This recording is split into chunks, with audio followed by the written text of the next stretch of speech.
Bapak Ibu yang saya hormati, pada kesempatan kali ini kita akan membahas tentang mengajak untuk berpikir kembali, berpikir ulang, bagaimana agar kita bisa mengembalikan marwah koperasi pada pada ide awalnya gitu loh, kira-kira seperti itu. Baik, pagi ini saya lihat peserta yang sudah terdaftar ada sekitar 25 sampai 28 orang, ada yang namanya ganda terdaftar di Google Form. Eh, ini sengaja kami angkat, topik ini diangkat agar bisa menjadi bahan pemikiran dan bahan renungan kita di awal tahun ini, agar apa namanya, bisa menjadi, jika ada hal-hal yang memang belum belum apa nih belum kita eh, laksanakan di koperasi kita masing-masing, mudah-mudahan itu bisa menjadi program kerja kita untuk tahun 2026 ini. Kang Irfan mungkin bisa share PowerPoint-nya, Kang Irfan.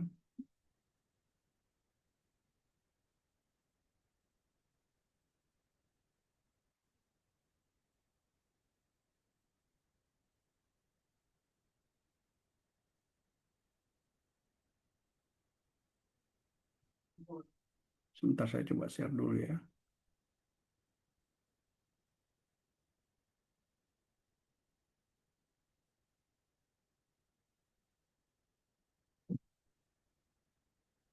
Udah kelihatan belum?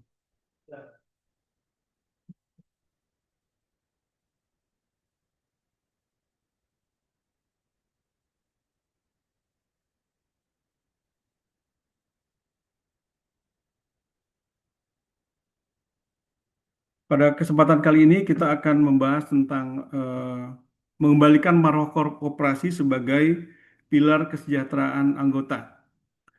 Bapak Ibu yang saya hormati, sebelumnya saya mungkin sebagian sudah mengenal, sebagian juga mungkin belum peserta pada hari ini. Saya Lutfi Tamrin, hari ini saya mendapat amanah sebagai manajer Gakopsa Jabar.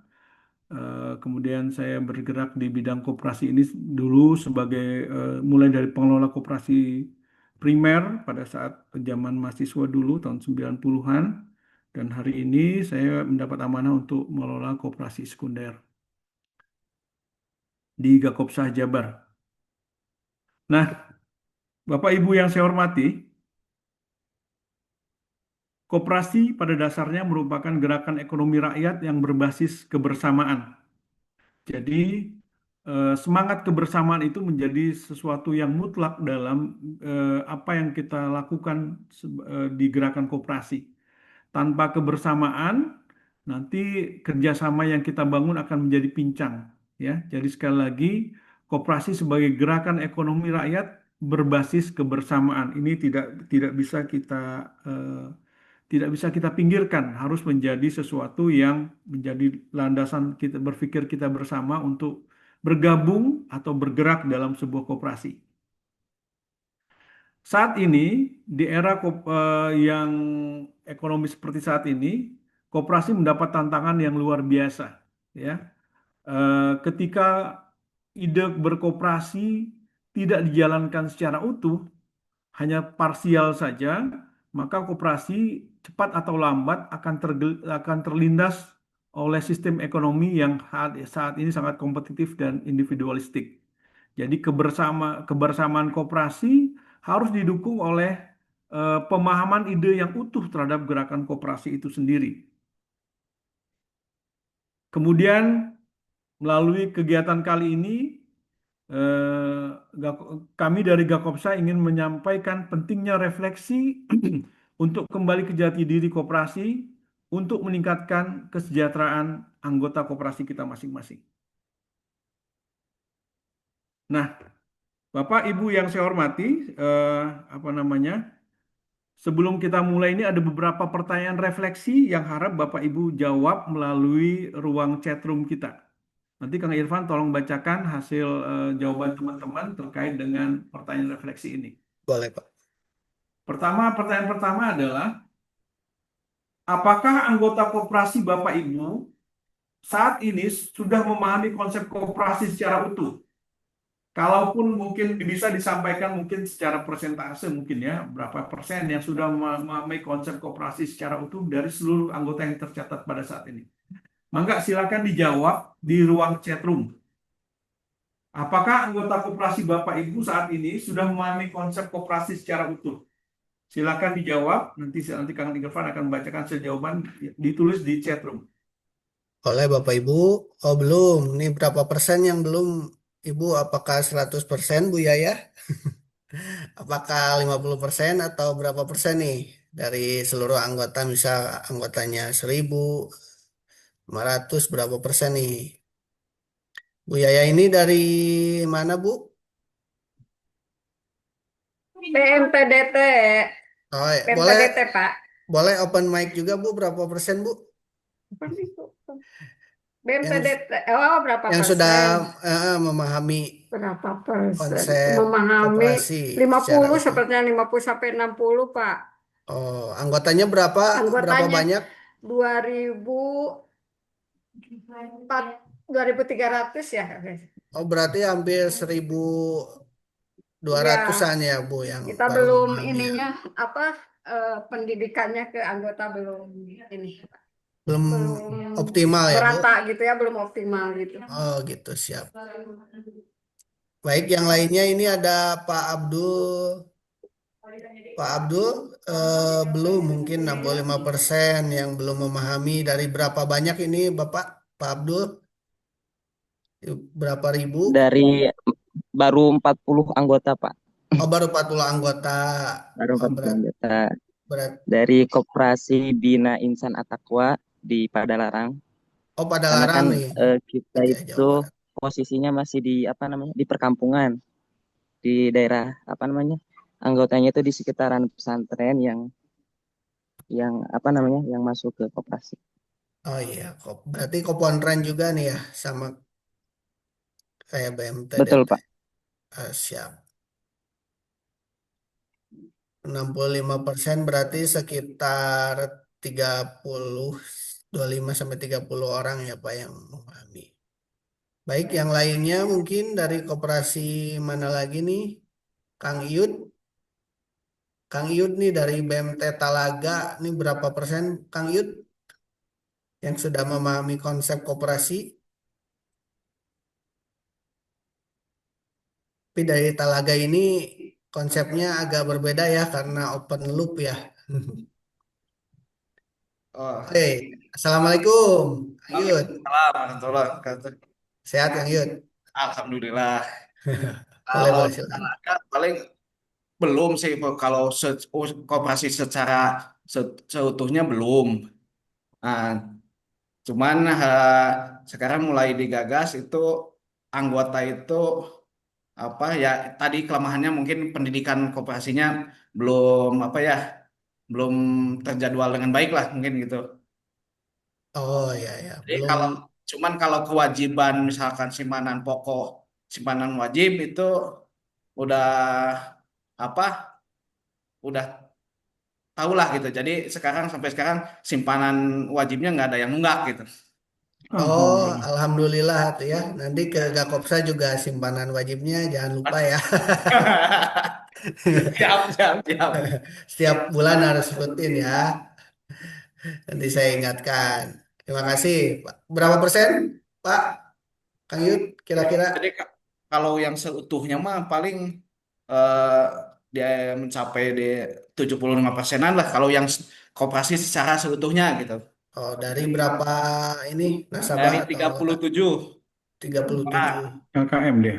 Oh, anggota ya, 37 Ya, anggota. Siap-siap. Baik. Baik, terima kasih Kang Yud yang telah ini kami ya. Mungkin itu Pak Lutfi Oke, perlu siap. dilanjutkan silakan. Selanjutnya kita akan melihat di itu kedua ya, pertanyaan refleksi kedua. Sebentar.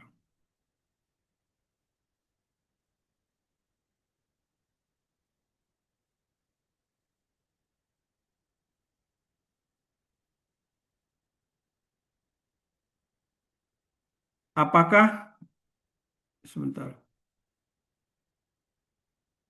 Apakah koperasi Bapak Ibu sudah mampu meningkatkan kesejahteraan anggota? Apakah koperasi Bapak Ibu sudah mampu meningkatkan kesejahteraan anggota? Karena tujuan berkoperasi itu adalah meningkatkan kesejahteraan anggota. Nah, kira-kira nih, eh, saat ini ya, kalau tadi misalnya dari Pak Kohar, misal posisinya di 65%, mudah-mudahan 35%-nya itu bisa menjadi PR yang akan dikerjakan di tahun 2026. Tadi Bu Yayah juga mungkin sekitar berapa persen gitu. Nanti kita berharap salah satu program kerja di 2026 adalah tadi misalnya meningkatkan pemahaman koperasi bagi anggotanya. Pak Yud juga kira-kira seperti itu. Nah, selanjutnya pertanyaan keduanya, apakah koperasi Bapak Ibu sudah mampu meningkatkan kesejahteraan anggotanya? Silakan. Silakan boleh di chat room ya, Bapak Ibu. Atau sudah menerapkan indikator kesejahteraan anggota belum nih? Sudah membuatnya belum? Dari itu dulu mungkin ya, indikator kesejahteraan anggota itu seperti apa? Apakah sudah disusun atau direncanakan di koperasinya? Silakan nih dari KSP atau dari koperasi mana yang lainnya nih, Bu Ira Wahyuni dari mana nih? Atau Ibu Clara dari KSP di Jakarta ya? Damai Sejahtera Jakarta. Bisa open mic mungkin Bu Clara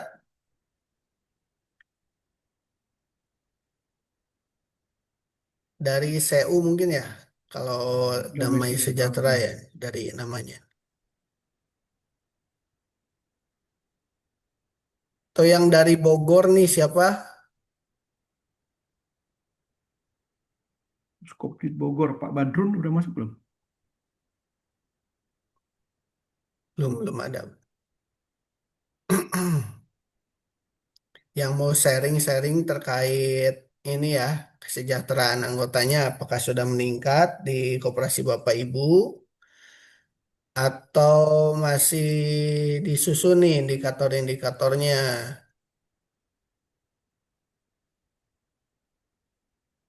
atau malah belum disiapkan nih indikator-indikator kesejahteraan anggotanya nih.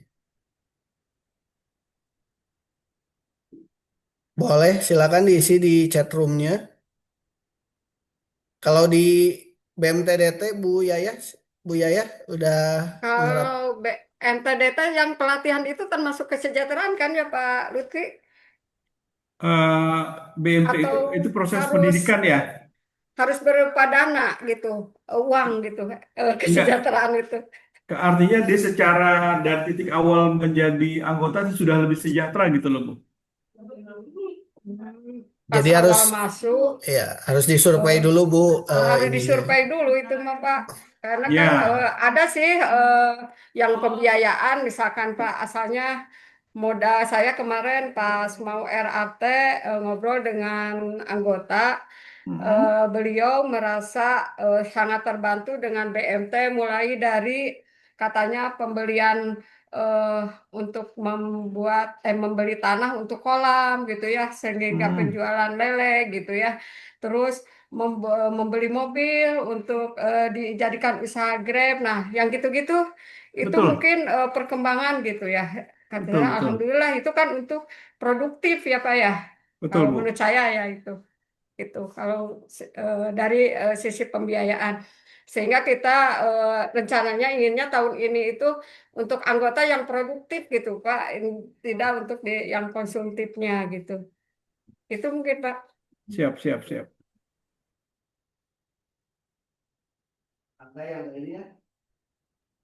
Angga yang lainnya Kang Yud mungkin mau sharing terkait peningkatan kesejahteraan anggota nih Kang Yud di BMT Talaga seperti apa?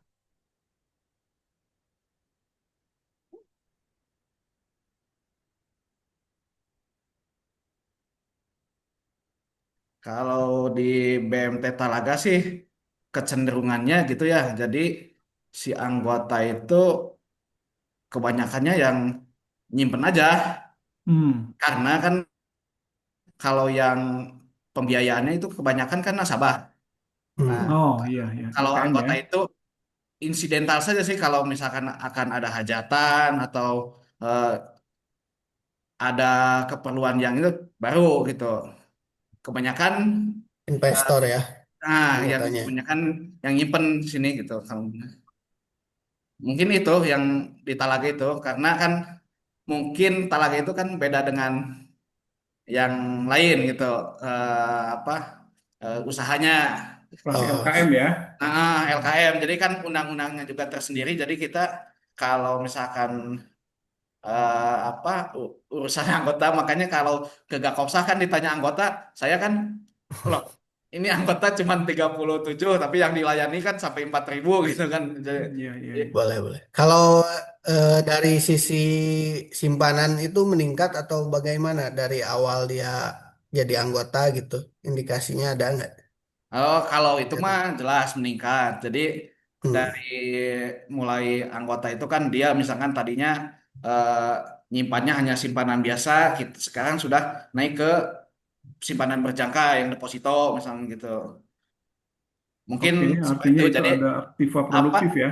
ah, eh, sampai saat ini kepercayaan lebih tinggi lagi gitu. Jadi yang misalkan nyimpan di mana diambil ditaruhnya di kita gitu. Karena mungkin kan kita edukasinya bahwa anggota itu yang sebagai pemilik gitu. Jadi eh, dia bisa mengakses informasi ke BMT kapanpun gitu kalau dia mau gitu. Mungkin begitu Pak Lutfi, Kang Ivan. Siap-siap. Siap. Terima kasih Kang Yud. Saya lanjut ya.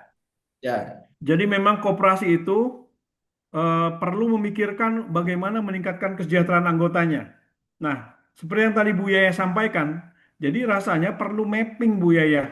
Starting mereka hari ini, starting anggota koperasi itu seperti apa, ya? Sehingga nanti ketika setahun ke depan kita indikatornya ketika kita melakukan survei kecil, kita tahu nih dampak impact dari aktivitas koperasi di tahun 2020 seperti 2025 seperti apa dalam bagi anggota. Ya, jadi kira-kira seperti itu ya. Jadi kita perlu memikirkan sejauh mana kita bisa memberikan dampak bagi kesejahteraan anggota. Jadi makna koperasi back to basic itu kita coba lihat pelan-pelan. Pertama, kembali pada nilai dan prinsip dasar koperasi. Ya, kembali pada nilai dan prinsip dasar koperasi. Kebersamaan ya, bukan individualisme. Ya, bukan individualisme. Kita perlu menekankan ini agar itu yang membedakan koperasi dengan lembaga yang lainnya. Ya, kalau selama ini punten ya, kalau kita melakukan survei kecil, ketika kita berbicara tentang koperasi, maka mungkin 9 dari 10 yang kita tanya akan menjawab sebagai tempat minjem. Ya, 9 dari 10 yang kita tanya akan memberi jawaban tempat untuk meminjam uang. Ya, nah hal tersebut itu mungkin salah satu usaha yang dijalankan koperasi. Tapi perlu kita luruskan ya, perlu kita luruskan agar anggota kita memahami prinsip dasar koperasi. Yang kedua, koperasi itu bukan sekedar nostalgia, jadi kita berpikir ke depan ya. Bagaimana strategi penguatan koperasi ya. Kalau koperasi hari ini kita bisa melayani, pernah melayani dengan baik di masa lalu, maka sesungguhnya kalau kita mau termasuk orang-orang yang lebih baik, maka kita menjadi yang apa yang kita kerjakan hari ini harusnya berdampak lebih baik daripada masa lalu dengan segala tantangan yang ada hari ini ya. Jadi karena memang tantangan hari ini tentu berbeda dengan dari tantangan beberapa tahun ke belakang. Lalu yang berikutnya, kita juga mempunyai tantangan ya, bagaimana menjadikan koperasi ini relevan dan berkelanjutan. Bapak Ibu yang saya hormati, salah satu kendala koperasi kita hari ini adalah dari sisi misalnya di sisi membership keanggotaan, ya. Anggota koperasi punten bisa jadi jarang Gen Z yang mau bergabung dengan koperasi, ya. Kalau hari ini koperasi itu anggotanya katakanlah berusia 30 atau 40 tahun ke atas, maka nanti ketika 30 tahun yang 30 dan 40 tahun ini selesai, maka ide koperasi itu akan punah. Nah, bagaimana agar koperasi itu tetap relevan, itu menjadi tantangan bagi kita semua. Bagaimana koperasi itu bisa menjawab tantangan zaman sesuai dengan masa keberadaannya. Nah, Bapak, Ibu yang saya hormati, ketika kita berbicara tentang parameter kesejahteraan anggota, maka khusus untuk koperasi ini, maka dia akan berbicara tentang bagaimana kesejahteraan ekonomi anggota ya. Walaupun kesejahteraan itu bisa juga dilihat dari sudut sosial, dari sudut agama, dari sudut psikologi.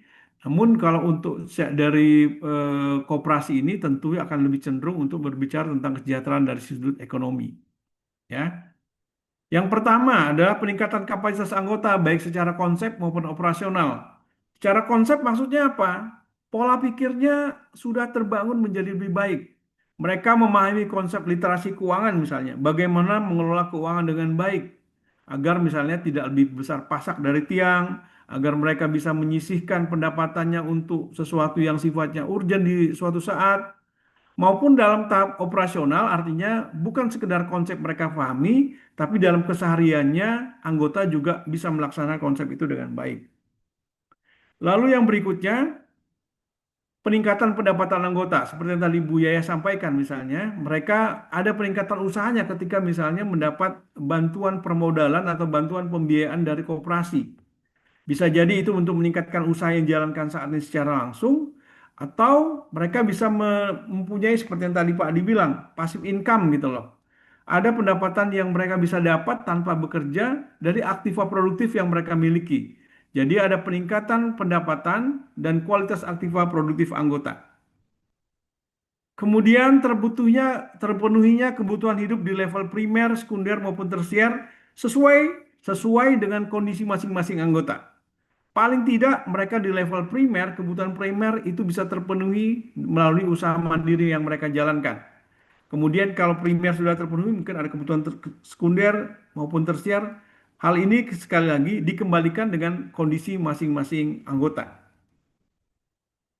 Bapak Ibu yang saya hormati, yang selanjutnya yang harus bisa menjadi parameter kesejahteraan anggota adalah keberlanjutan dan stabilitas usaha maupun pendapatan anggota.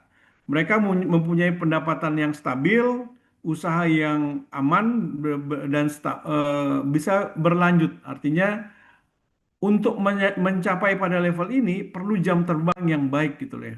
Orang-orang yang punya pengalaman dan jam terbang usaha yang baik, mereka bisa melalui ujian-ujian yang ada dalam setiap rentang waktu usaha agar mereka bisa terus berlanjut usahanya dan terus stabil apa yang mereka jalankan. Walaupun dalam kenyataannya akan selalu ada ujian-ujian yang membuat perjalanan usahanya itu turun naik seperti sebuah grafik sinusoida ya. Nah, ini poin yang perlu kita sampaikan. Sekali lagi kita ingatkan kepada seluruh anggota tentang prinsip-prinsip dasar koperasi. Ini mungkin merupakan salah satu materi yang harus disampaikan kepada anggota, ya, agar mereka paham alasan mengapa mereka berkoperasi, ya. Ketika orang paham alasan melakukan sesuatu, maka di situ akan tercipta tekad yang kuat untuk bergabung dengan hal tersebut gitu. Pertama, keanggotaan bersifat sukarela dan terbuka. Siapa saja boleh menjadi anggota koperasi dengan catatan dia mau mengikuti ketentuan dan peraturan yang ditetapkan oleh koperasi tersebut. Siapa aja, koperasi itu sifatnya terbuka. Lalu yang kedua, pengelolaan dilakukan secara demokratis, ya. Pengelolaan koperasi dilakukan secara demokratis. Setiap orang punya hak untuk bersuara dalam koperasi itu. Namun keputusan diambil oleh pengurus yang mendapatkan kepercayaan untuk melaksanakan dan mengelola koperasi dalam periode tertentu. Lalu yang ketiga, pembagian sisa hasil usaha berdasarkan partisipasi anggota. Bapak Ibu yang saya hormati, kita perlu mendorong anggota untuk berpartisipasi secara aktif ya dalam koperasi kita dengan harapan mereka dengan itu mereka paham ketika mereka berinteraksi bertransaksi dengan koperasi maka mereka akan mendapatkan cashback nilai berupa SHU yang besarnya dibagikan sesuai dengan partisipasi yang mereka lakukan dalam 1 tahun buku. Jadi sekali lagi, kita mungkin kadang-kadang berpikir ya, agak susah nih membangun sektor real misalnya, atau koperasi konsumen, atau apa seperti itu. Tapi ketika kita berpikir bahwa setiap transaksi yang mereka jalankan ini adalah punya alasan untuk menggerakkan roda organisasi koperasi, membantu kesejahteraan bersama, lalu kemudian nantinya secara individu juga akan memberikan nilai tambah bagi ada nilai cashbacknya untuk mereka. Tentu anggota koperasi kita akan terus bersemangat untuk berkoperasi. Semangat kebersamaan harus terus didorong. Artinya ketika orang-orang merasa ada manfaat mereka untuk orang lain ketika berkoperasi, tentu hal itu menjadi motivasi tersendiri untuk terus berkoperasi. Kemudian kemandirian lembaga. Lembaga koperasi adalah lembaga yang independen, tidak terlalu tergantung pada orang lain, tidak tergantung pada lembaga lain. Untuk itu, kemandirian lembaga ini perlu kita terus pupuk agar lembaga atau koperasi kita terus tumbuh dari waktu ke waktu. Kemudian ada balas jasa terhadap modal. Sekali lagi, koperasi ini kalaupun memberi balas jasa, ada batasannya. Kecuali ada batasannya. Hal ini untuk mengantisipasi agar tidak terjadi proses-proses yang tidak diinginkan. Dalam ketentuan terkait misalnya Peraturan Menteri Koperasi Nomor 8 Tahun 2023, ada ketentuan maksimal balas jasa yang bisa diberikan oleh sebuah koperasi. Apakah itu balas jasa untuk produk simpanan anggota, maupun produk pembiayaan yang dikeluarkan kepada anggota. Ada ketentuannya, sehingga koperasi ini diharapkan terus bisa berjalan secara stabil. Kemudian yang keenam, proses pendidikan dan pelatihan. Nah, ini sudah disinggung oleh Bu Yaya dan Pak Yud tadi ya. Bagaimana proses pendidikan ini menjadi penting agar kemandirian lembaga tadi bisa berjalan dengan baik, partisipasi anggota bisa maksimal, dan ujung-ujungnya nanti koperasi itu akan menjadi lembaga yang mandiri. Prinsip koperasi yang berikutnya adalah kerjasama antar koperasi. Bapak Ibu yang saya hormati, tidak semua hal bisa dilakukan oleh sebuah koperasi primer. Ya, ada hal-hal tertentu yang perlu kolaborasi sehingga hal tersebut hanya bisa secara ekonomis dilaksanakan oleh koperasi sekunder. Apakah itu Puskop atau kalau ada mungkin ada teman-teman yang dari Puskopdit tadi ya, atau mungkin dari Puskopsah yang ada di Bogor, Bandung dan beberapa daerah, Cianjur, Cirebon dan seterusnya. Lalu ada juga koperasi sekunder level provinsi seperti Gakopsa atau mungkin yang lainnya.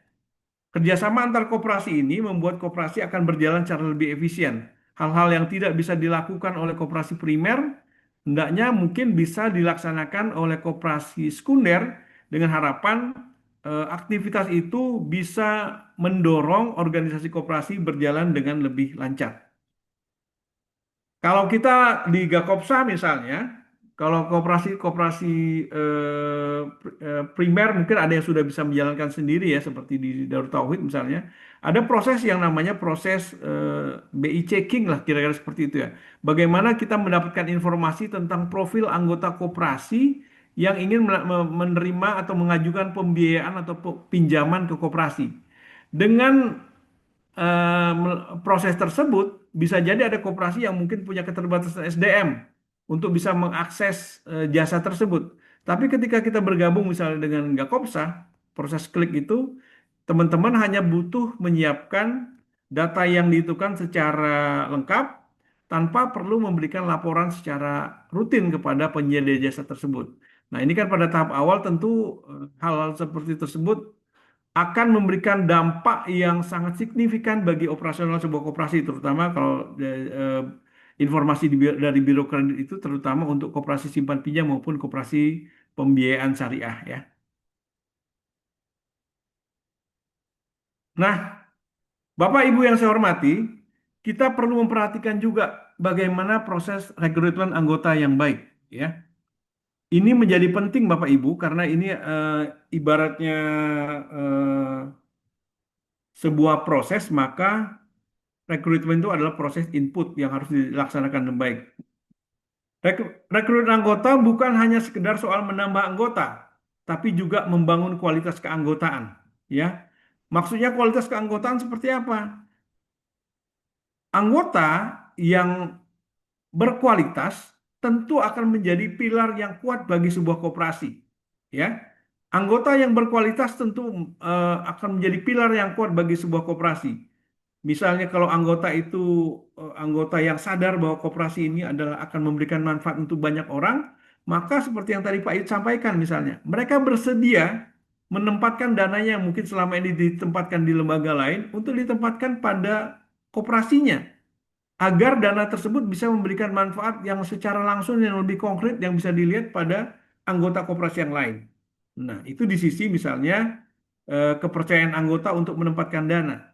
Sedangkan misalnya anggota yang menerima fasilitas pembiayaan atau kredit, ketika mereka menjadi anggota-anggota yang berkualitas, maka mereka akan menjaga komitmennya, selalu menempati janji-janjinya agar koperasi ini terus berjalan dan eksis karena partisipasinya, karena partisipasi mereka dalam berkoperasi ini.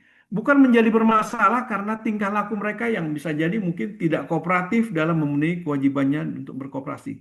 Jadi rekrut anggota bukan hanya soal menambah jumlah, tapi juga membangun kualitas keanggotaan. Jadi Bapak Ibu, kebayang ya kalau misalnya koperasi misalnya dia punya anggota misalnya 10.000. Kemudian setiap anggota atau punya kewajiban simpanan wajibnya misalnya 10.000 juga per bulan. Maka kita bisa menghitung tuh sebulan akan berapa jika 100% anggotanya komitmen terhadap koperasinya, maka sebulan bisa dapat tambahan modal yang cukup signifikan. 10.000 kali 10.000, 10.000 jadi nolnya jadi 8 ya. 0,8 itu kurang lebih 100 juta permodalannya. Itu lumayan bagus banget gitu. Hal berikutnya yang harus kita lihat adalah meluruskan pola pikir anggota tentang koperasi secara utuh yang diharapkan menjadi fondasi koperasi yang kuat dan sehat dan berkelanjutan. Ya, pola pikir tadi yang saya bilang, bukan sekedar menjadikan koperasi sebagai tempat minjem, ya, tapi juga menjadikan koperasi sebagai wadah untuk meningkatkan kesejahteraan bersama. Ini sekali lagi bukan sesuatu yang mudah untuk disampaikan. Perlu metode-metode yang baik sehingga anggota paham esensi berkoperasi itu seperti apa. Bukan sekedar memenuhi kebutuhan dirinya pribadi, tapi juga meningkatkan kesejahteraan bersama. Sekali lagi ini menjadi penting ya proses rekrutmen anggota secara baik gitu. Lalu rekrutmen anggota yang baik juga akan membangun komitmen jangka panjang. Anggota tidak hanya berpikir untuk dirinya sendiri, ketika anggota berpikir untuk orang banyak, anggota yang lain, maka itu tentunya akan membangun komitmen jangka panjang dalam berkoperasi. Nah, selanjutnya kita pengen sampaikan beberapa hal yang harus dipahami anggota sejak awal, ya. Bapak, Ibu, kalau seandainya proses ini yang akan saya sampaikan ini dianggap belum dipahami oleh anggota pada saat ini, maka perlu difikirkan bagaimana kira-kira anggota bisa memahami hal tersebut. Pertama, hak dan kewajiban sebagai anggota koperasi apa saja sih? Nah, ini harus anggota pahami. Lalu yang berikutnya, prinsip dasar koperasi dan menanamkan nilai-nilai gotong royong dalam berkoperasi. Kemudian, nah itu tadi pernah sudah sedikit disinggung oleh Pak Yud ya. Bagaimana anggota paham bahwa mereka bukan sekedar pengguna jasa, tapi juga sebagai pemilik dari lembaga yang bernama koperasi ini. Jadi, dua sudut pandang ini harus dipahami anggota dengan baik. Sebagai pemilik satu sisi, lalu yang kedua sebagai pengguna jasa. Sebagai pemilik mereka akan berusaha meningkatkan proses kepemilikannya. Lalu sebagai pengguna jasa, mereka juga terus akan berpikir bagaimana menjadi pengguna jasa yang baik. Artinya memenuhi kewajiban-kewajiban dan mendapatkan manfaat dari jasa yang mereka terima dari koperasi itu. Kemudian yang tidak kalah pentingnya, anggota juga harus memahami bagaimana sumber pembagian manfaat bagi mereka itu bersumber dari mana gitu loh. Kemudian resiko yang mereka tanggung juga seperti apa, ya. Ketika orang paham manfaat dan resikonya, maka itu akan bisa menjaga komitmen mereka untuk tetap setia pada koperasinya. Lalu yang berikutnya, pentingnya partisipasi aktif anggota dalam koperasi. Koperasi, sekali lagi, tanpa partisipasi anggota nggak akan jadi apa-apa gitu loh. Sekali lagi, koperasi tanpa partisipasi aktif dari anggota tidak akan jadi apa-apa. Dia akan menjadi besar ketika semua anggota roda sel-sel organisasi ini dalam hal ini anggota terus berpartisipasi aktif untuk mengembangkan lembaga yang namanya koperasi ini. Ya, jadi apa namanya? Yang harus dipahami anggota sejak awal adalah hak dan kewajiban, kemudian prinsip dasar koperasi dan nilai gotong royong, kemudian konsep kepemilikannya sebagai pemilik dan sebagai user dan sebagai owner, lalu pembagian manfaat dan risiko secara adil, kemudian kita terus terang sebagai pengurus dan pengelola koperasi sangat berharap anggota bisa berpartisipasi aktif dalam koperasi ini. Untuk itu perlu dikomunikasikan kepada mereka melalui proses pendidikan dan disiapkan saluran-saluran agar bagaimana caranya mereka bisa berpartisipasi aktif dalam koperasi yang kita kembangkan bersama. Kemudian, nah ini untuk bapak-bapak yang atau ibu yang menjabat sebagai mendapat amanah sebagai pengurus, kita harus menjaga kepatuhan kelembagaan dan regulasi keanggotaan. Pertama, keanggotaan harus sesuai dengan anggaran dasar anggaran rumah tangga koperasi. Lalu yang berikutnya pengadministrasian dan pencatatan anggota dengan tertib. Kemudian transparansi sejak awal keanggotaan, ya, yaitu tadi hak dan mereka apa, lalu mereka juga ada pemilik dan pengguna bisa, kemudian data yang dicatat secara rapi. Kemudian yang harus diperhatikan juga adalah kepatuhan terhadap regulasi perkoperasian, ya. Sejauh mana kita memahami regulasi perkoperasian dan sejauh mana koperasi kita mematuhi regulasi tersebut. Bapak Ibu yang saya hormati, ya, ketika kita bisa sebagai pengurus memahami regulasi perkoperasian, kalau kita lihat memang regulasi perkoperasian akhir-akhir ini semangatnya lebih pada perlindungan hak-hak anggota, ya, perlindungan hak-hak anggota.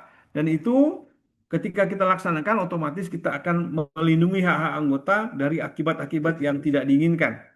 Berapa banyak kita melihat koperasi hari ini mengalami permasalahan karena hak-hak anggota tidak bisa terlindungi dengan baik. Dan bagaimana melindungi hak-hak anggota itu? Itu sekali lagi kembali lagi di proses bagaimana seorang pengurus atau bagaimana seorang pengelola memiliki pemahaman yang baik untuk menjalankan roda organisasi koperasi. Jadi patuh regulasi itu salah satunya akan berdampak pada perlindungan keanggotaan, ya. Dan ketika anggota dilindungi hak-haknya, otomatis kesetiaan mereka terhadap koperasi juga akan tetap terjaga. Ini tadi yang saya sudah sampaikan, perlindungan hak anggota ini berhubungan saat ini berhubungan erat dengan terkait dengan kepatuhan terhadap regulasi perkoperasian. Nah, Bapak Ibu yang saya hormati, koperasi ketika melaksanakan ikhtiar untuk memenuhi kebutuhan anggotanya, maka koperasi itu akan menjalankan usahanya.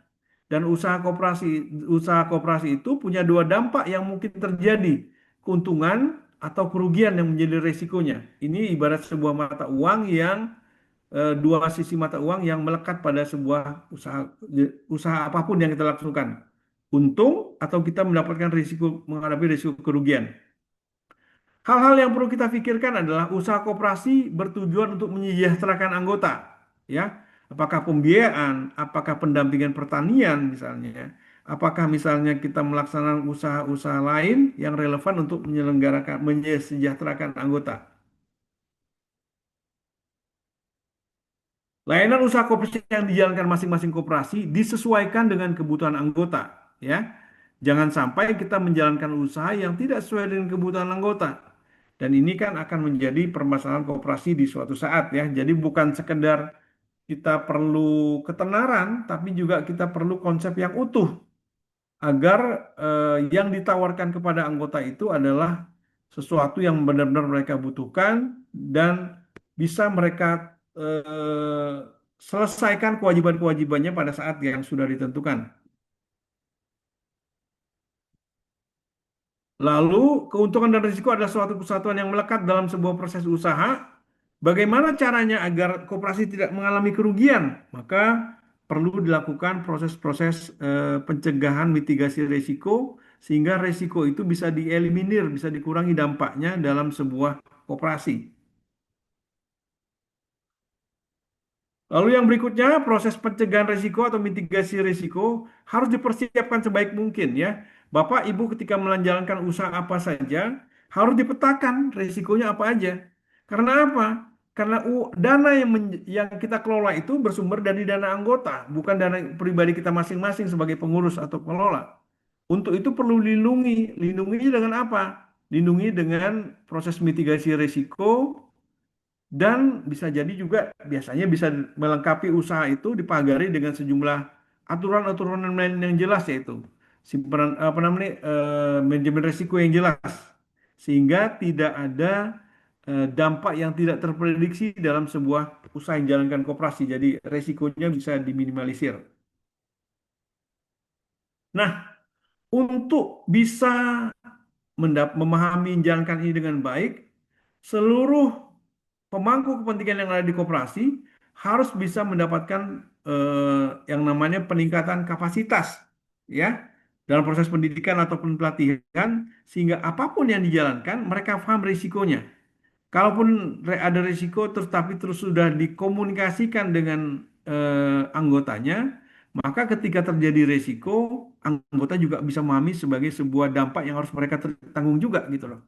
Nah, tapi ketika resiko itu tidak disosialisasikan kepada anggota, maka anggota akan sulit menerima ketika suatu saat mereka disodorkan sebuah resiko yang akan berdampak pada eh, dana yang mereka titipkan gitu loh. Jadi sekali lagi, ketika anggota bisa memahami konsep resiko yang dihadapi oleh koperasi yang mereka menjadi anggotanya, maka dampaknya bisa ditekan lebih rendah ketika terjadi dampak yang tidak diinginkan. Dan itu perlu sekali lagi peningkatan kapasitas seluruh pemangku kepentingan koperasi ya, agar diperoleh hasil yang terbaik. Kita lihat beberapa dampak risiko usaha koperasi. Pertama, kerugian usaha tidak hanya menggerus modal, tapi juga kepercayaan anggota. Ya, ketika terjadi sebuah kerugian, maka yang akan menanggung dampaknya pertama itu dari sisi keuangan itu adalah modal. Ya, modal itu akan terdilusi istilahnya, terkurangi akibat dari kerugian ini. Tapi kalau seandainya kerugian itu bisa diantisipasi dengan baik, maka modal insya Allah posisinya tetap aman dan insya Allah kepercayaan anggota juga tetap aman. Bapak Ibu yang saya hormati, risiko yang diabaikan dapat memicu akumulasi permasalahan, konflik internal, dan stagnasi usaha. Usahanya menjadi mandek. Jadi, risiko itu harus dihadapi dan dipersiapkan bagaimana strateginya agar dia tidak berdampak lebih luas ya yang akan membawa dampak bagi eh, mengakibatkan bisa memberikan risiko-risiko yang lebih besar bagi sebuah koperasi ya. Nah, Bapak Ibu yang saya hormati, ketidaksiapan sebuah koperasi dalam menghadapi sebuah risiko bisa menjadikan koperasi rapuh pada saat krisis ya. Sekali lagi ini yang dimaksud adalah ketika koperasi tidak bisa mengelola risiko dengan baik, bisa jadi di suatu saat koperasi tersebut akan menghadapi dampak-dampak yang tidak diinginkan. Ya, koperasi tersebut menjadi rapuh pada saat terjadi krisis. Nah, kerugian berulang berpotensi mematikan partisipasi dan loyalitas anggota. Maksudnya apa? Orang ketika ternyata rugi terus koperasinya, maka anggota bisa jadi balik badan, ya, partisipasinya menurun dan ujung-ujungnya loyalitas anggota juga menurun. Ini menjadi sebuah bencana besar bagi sebuah koperasi, ya. Nah, Bapak Ibu yang saya hormati, jika risiko-risiko tadi tidak ditangani dengan baik, koperasi bisa kehilangan legitimasi ya, legitimasi sosial, meski masih berstatus legal. Maksudnya apa? Badan hukumnya legal nggak? Legal. Tapi dia tidak mendapatkan pengakuan masyarakat. Karena apa?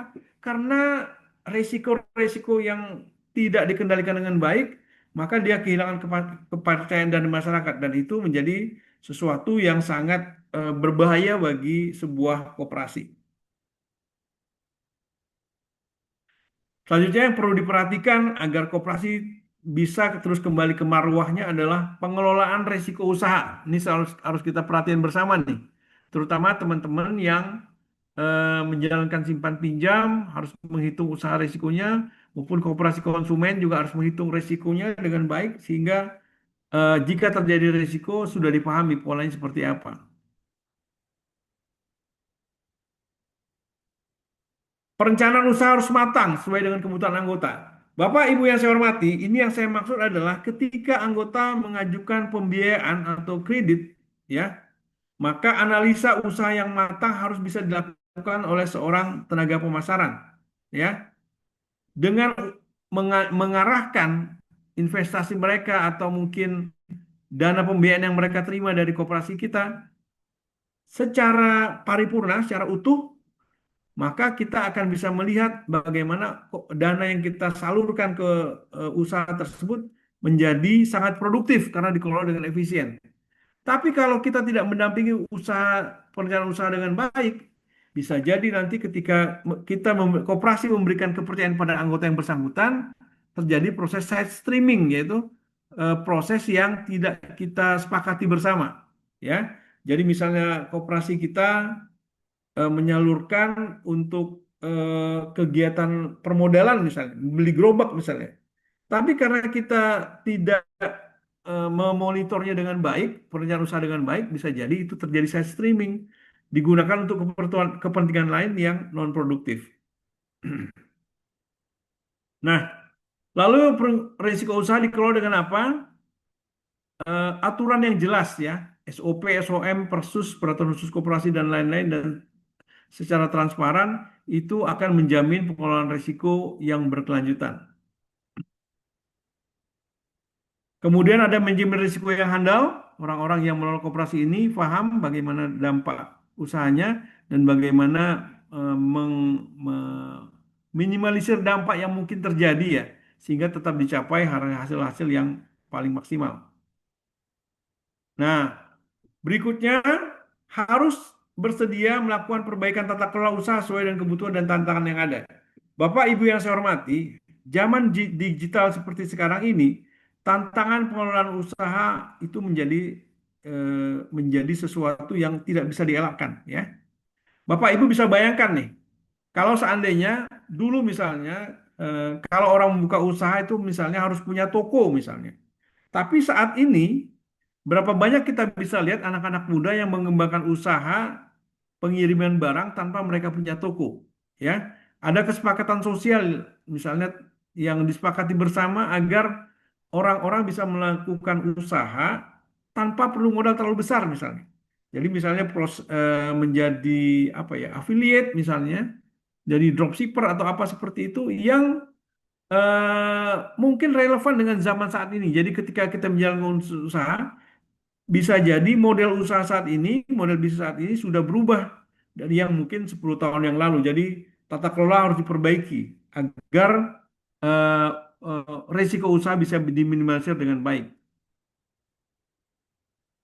Nah, selanjutnya ketika kita berbicara tentang regulasi koperasi, apakah itu hanya sekedar formalitas atau sebuah kesadaran? Yang kita perlukan adalah bagaimana kepatuhan itu bukan sekedar formalitas, tapi juga menjadi kesadaran bersama dari jajaran koperasi, pengurus, pengawas, anggota, agar koperasi kita bukan hanya sekedar ada di atas kertas atau benar-benar, tapi juga bisa berjalan patuh terhadap regulasi sehingga operasionalnya bisa berjalan dengan aman. Nah, ya, Bapak Ibu yang saya hormati, regulasi koperasi itu bukan beban administratif, tapi penjaga arah berkoperasi.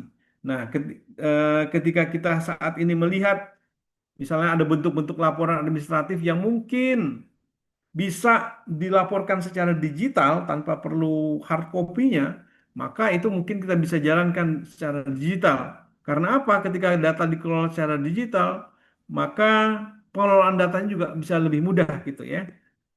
Menjadi arah bagi koperasi kita.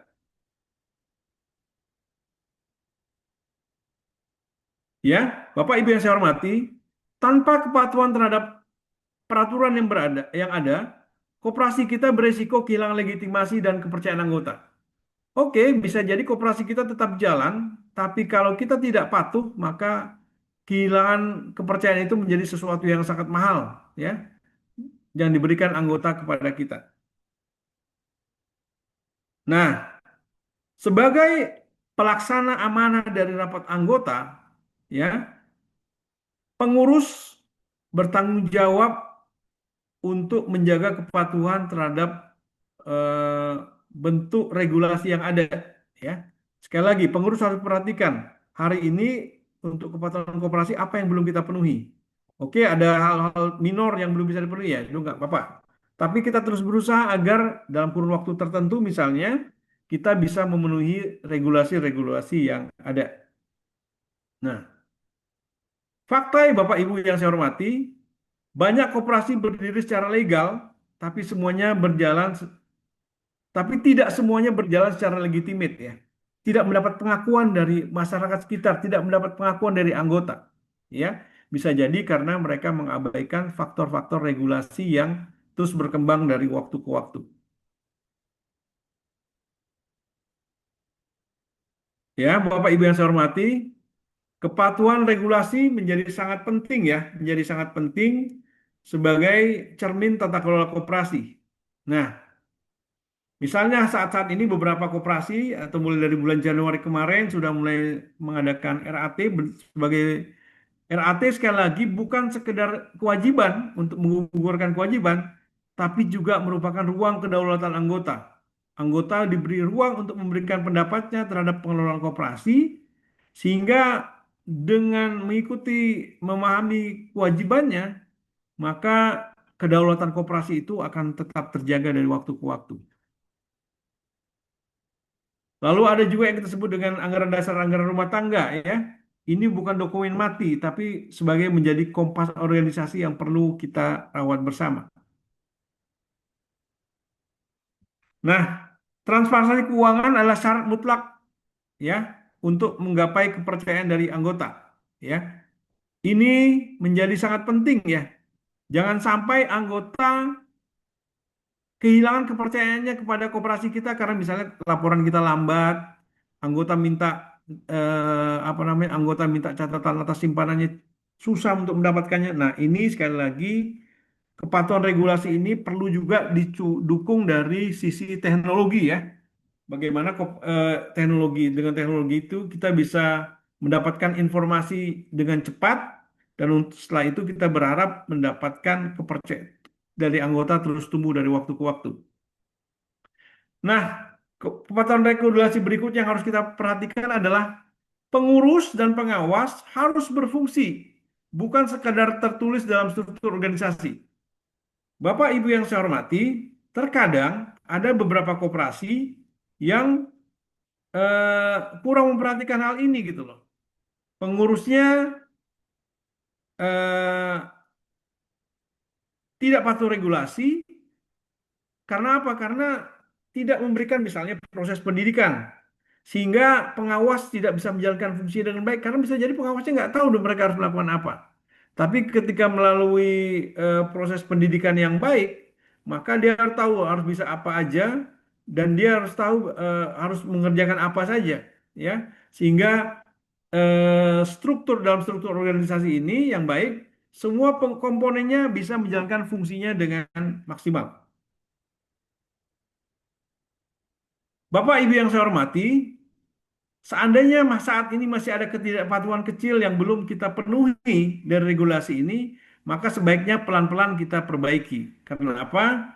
Karena ketidakpatuhan kecil yang hari ini yang kita biarkan bisa menjadi masalah besar di kemudian hari yang membuat kita mengurut dada. Karena kita akan berkata di belakang hari itu, Seandainya pada saat itu masalah ini sudah saya selesaikan misalnya, maka dia tidak akan berubah menjadi masalah yang besar.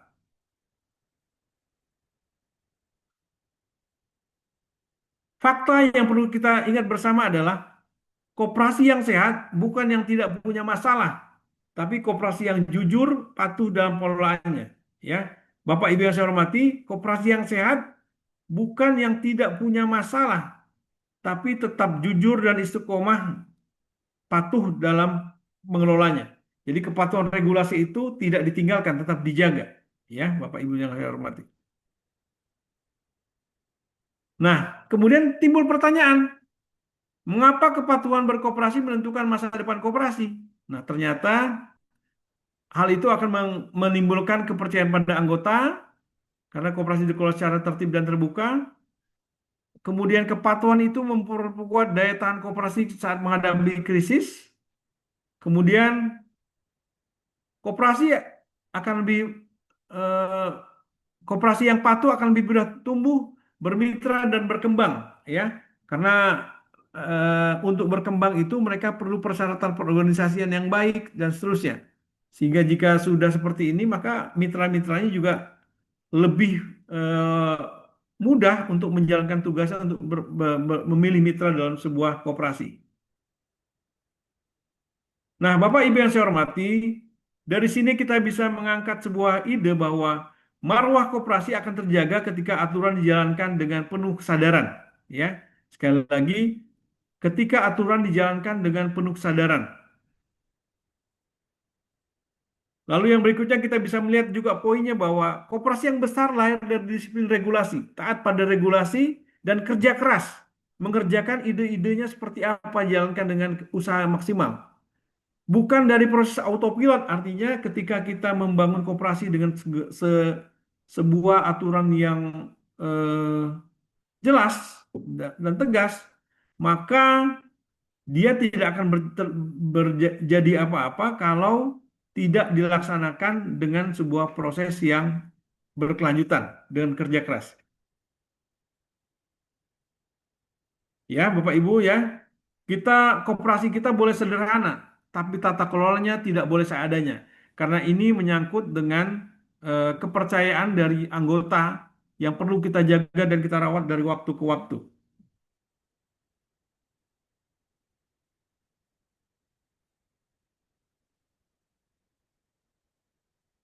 Nah, ya, ini sebuah pertanyaan refleksi yang sama-sama sesungguhnya harus kita sama-sama kita ketahui jawabannya, cuman dalam pelaksanaannya ini harus menjadikan kita lebih berhati-hati.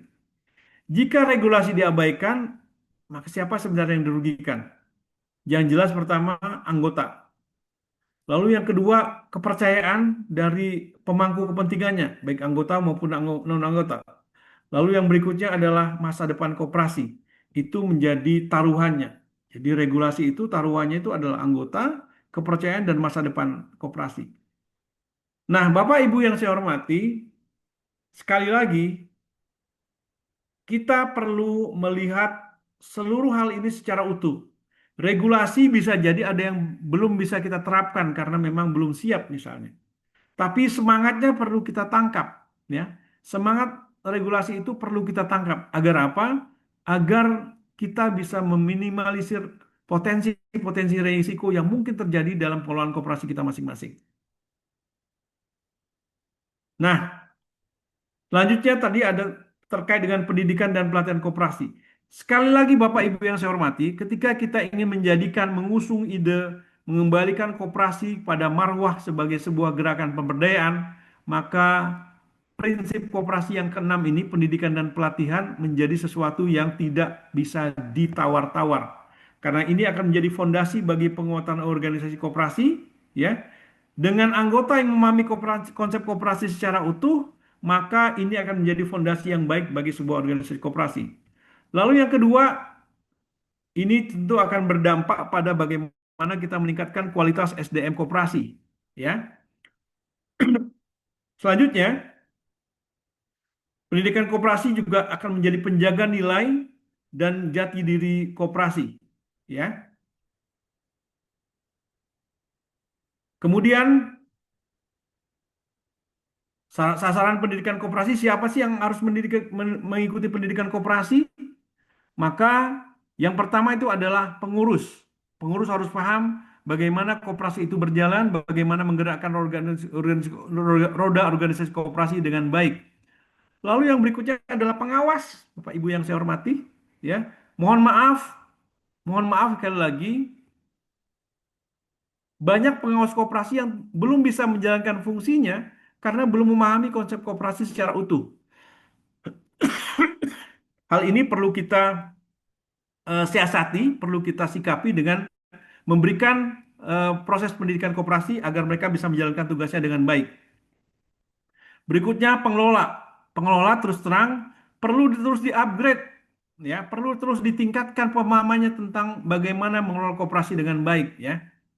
Bagaimana menjalankan tugasnya dengan baik, bagaimana mencapai target-target yang diterapkan dengan baik, ya. Proses pendidikan ini bisa dilakukan secara mandiri oleh koperasi, ya. Atau jika memang diperlukan bisa juga dilakukan oleh lembaga sekunder seperti koperasi sekunder atau mungkin juga tentu dinas koperasi terkait juga pasti menganggarkan sejumlah anggaran untuk bisa menjalankannya. Walaupun kita pahami bersama bisa jadi ada keterbatasan-keterbatasan anggaran, tapi yang jelas ide pendidikan koperasi ini harus terus bisa dijaga, ya. Ya, dilaksanakan dari setiap tahun walaupun mungkin belum bisa tercapai 100%, tapi paling enggak ada progres yang bisa dicapai dalam setiap tahunnya. Nah, yang tidak kalah pentingnya adalah anggota koperasi. Anggota koperasi ini rasanya lebih seperti yang dijalankan oleh di beberapa koperasi di awal, ya. Ketika mereka akan bergabung, ikut dulu proses pendidikannya. Sehingga ketika mereka punya keperluan terhadap koperasi, misal untuk pembiayaan atau apa segala macam, mereka sudah tahu aturannya seperti apa, lalu spiritnya, semangatnya harus dikembangkan seperti apa, sehingga koperasi yang kita harapkan memahami jati dirinya bisa ditingkatkan pemahaman tersebut lewat proses pendidikan.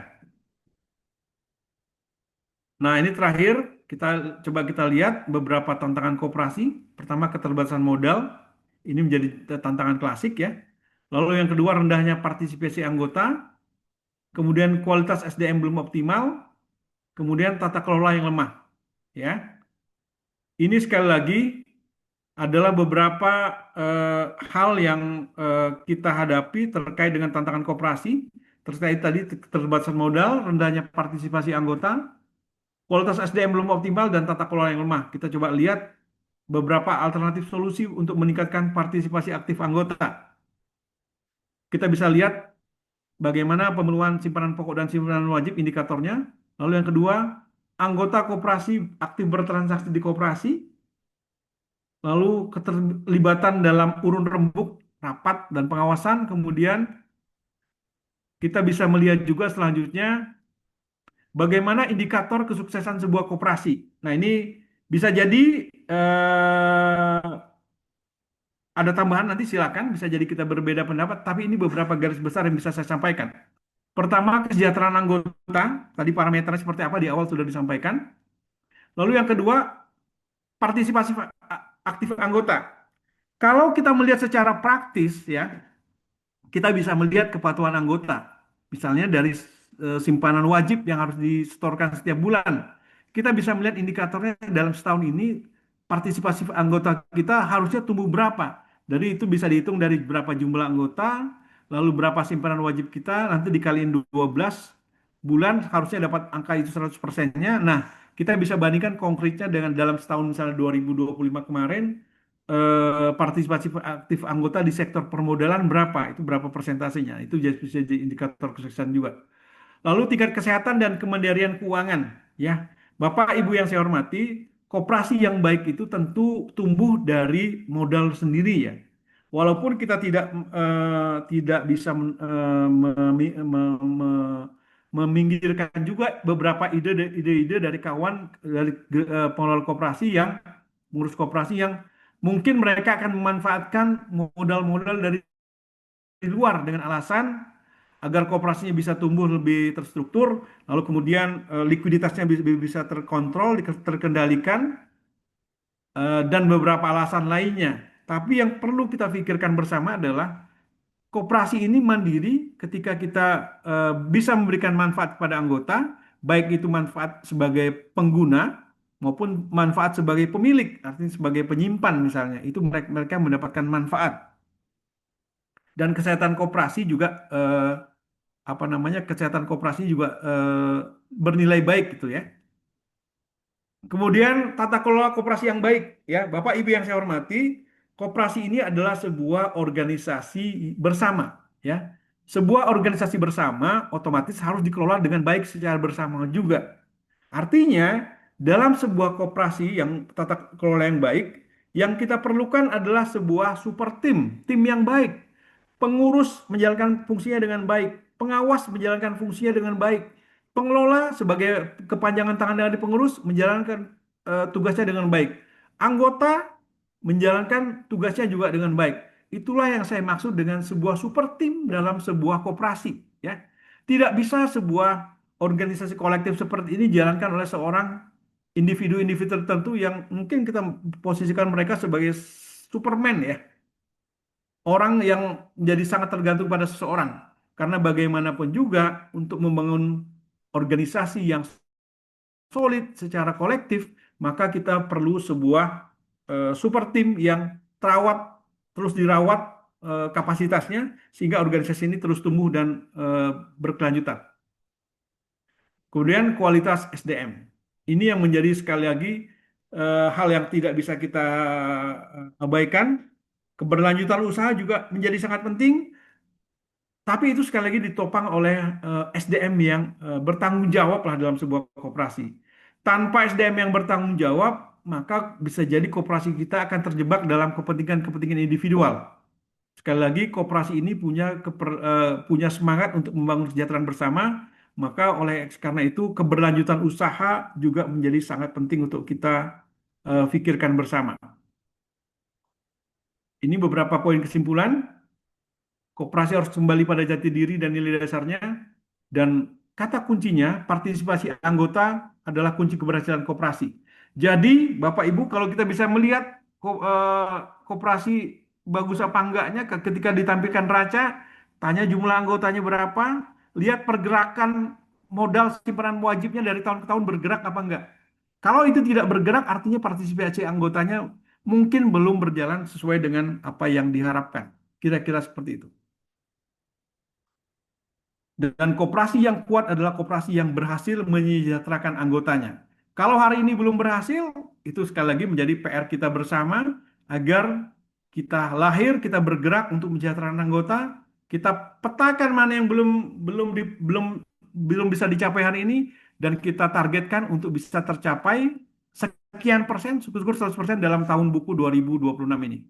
Saya pikir itu materi yang bisa saya sampaikan. Selanjutnya nanti kita akan dialog karena ini sekali lagi ruang berbagi dan kita akan ini ada saya pikir bukan sekedar pengurus ya, ada juga pengelola, ada juga dari bapak-bapak dari dinas koperasi mungkin ya, atau mungkin ada pendamping. Mungkin kita bisa bertukar pikiran agar kita bisa mendapatkan manfaat bersama dari diskusi kita pertemuan kita hari ini. Saya kembalikan ke Kang Irfan. Baik, terima kasih Pak Lutfi yang telah menyampaikan materinya ya, sangat komplit sekali tadi dari mulai awal prinsip-prinsip dasar koperasi hingga indikator-indikator kesejahteraan anggota, kemudian tadi ke kesimpulan ya, dan kata kunci keberhasilan koperasi. Untuk selanjutnya, saya share dulu ya, saya mengajak kepada para peserta untuk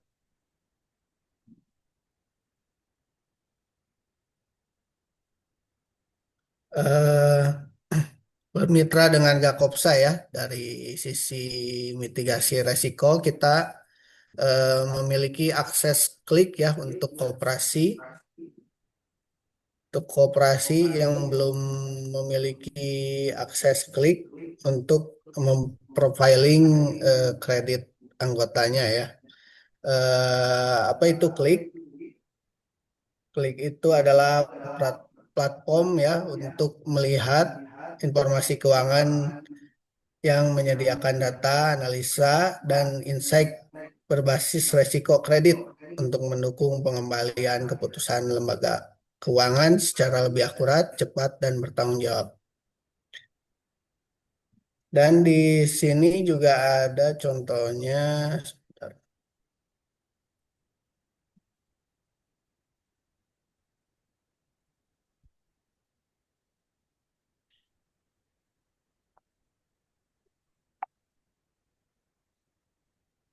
Contohnya nanti akan seperti ini ya, ada ringkasannya, terus skor kreditnya seperti apa.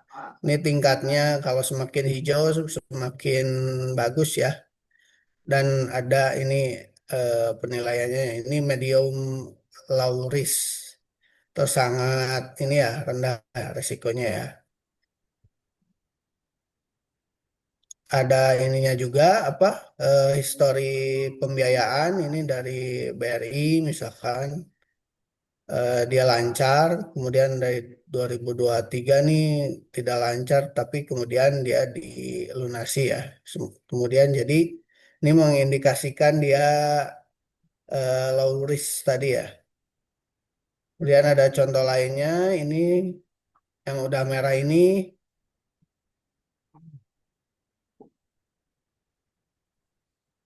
Nah, kalau yang ini contohnya ini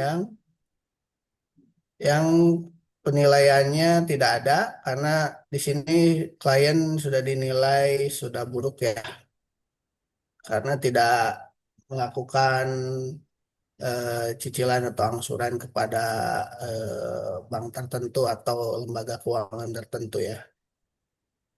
Kemudian ini juga pinjol yang terdaftar di OJK juga kedetek ya, kayak Aku-Laku dan semacamnya gitu ya.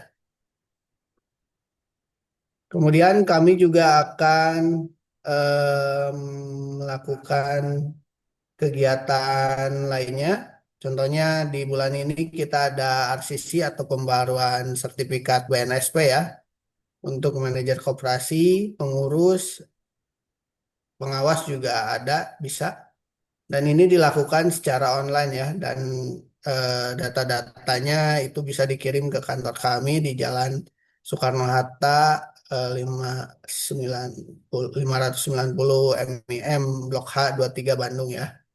Ini terakhir pengumpulan dokumen itu tanggal 19 Februari 2026.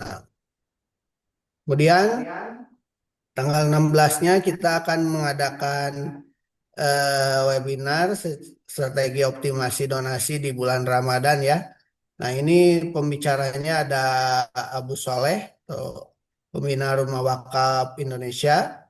Kemudian ada juga Kang Agung nih dari CEO Universa. Eh, temanya atau topiknya nanti ada optimasi donasi melalui kemitraan program atau partnership. Kemudian juga ada optimasi donasi secara mandiri menggunakan platform digital ya. Nah, ini biayanya berapa? 250 coret ya. Kita hanya 97.000 eh, waktunya mulai jam 10 sampai dengan selesai ya. Nanti di tanggal 16 Februari. Ini tidak hanya untuk koperasi syariah ya, nanti juga donasi ini bisa berkolaborasi dengan koperasi yang lain gitu. Kalau misalkan ada program sosial di koperasinya, nanti kita infokan di webinarnya. Mungkin itu yang saya share di agenda Gakopsa di bulan ini ya. Untuk selanjutnya kita langsung ke tanya jawab saja ya, Diskusi ya. ke diskusi. Mangga silakan di chat room ada yang bertanya. Materi sudah dibagikan. Oh, materinya sudah dibagikan di chat room ya. Silakan kepada peserta kalau ada yang mau ditanyakan terkait isu di koperasinya, mungkin berbagi atau ada yang masih mengelola koperasi itu masih di bawah 1 tahun atau ada koperasi Desa Merah Putih mungkin yang ingin sharing di forum ini.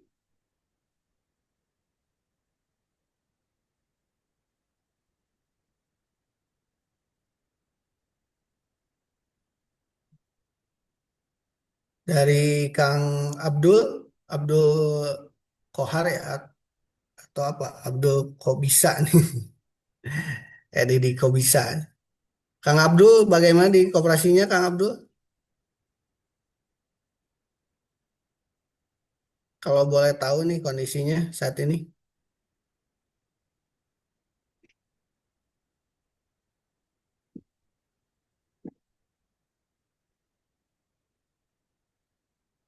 Mangga Bapak Ibu silakan kita bisa bertukar pikiran ya terkait dengan topik kita hari ini.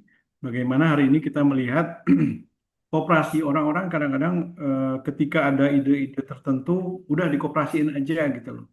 Sebari terkadang konsep koperasinya belum dipahami secara utuh. Ini yang fenomena yang saya lihat ya.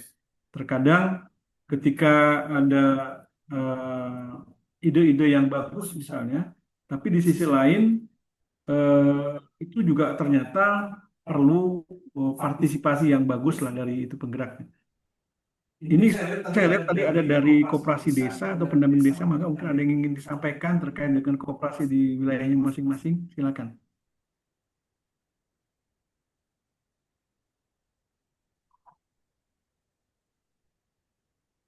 Atau mungkin ada koperasi yang baru akan diri, silakan disampaikan.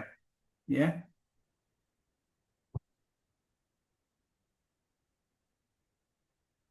kemarin ada sebuah koperasi, ada inisiator koperasi lah, orang berinisiatif membuat koperasi yang sempat bertanya kepada saya, bagaimana sebaiknya saya ingin membuat koperasi. Jadi intinya ada pemahaman bahwa koperasi itu adalah sebuah konsep yang bisa dijalankan untuk meningkatkan kesejahteraan bersama. Itu sudah ditangkap idenya. Tapi bagaimana mengimplementasikannya?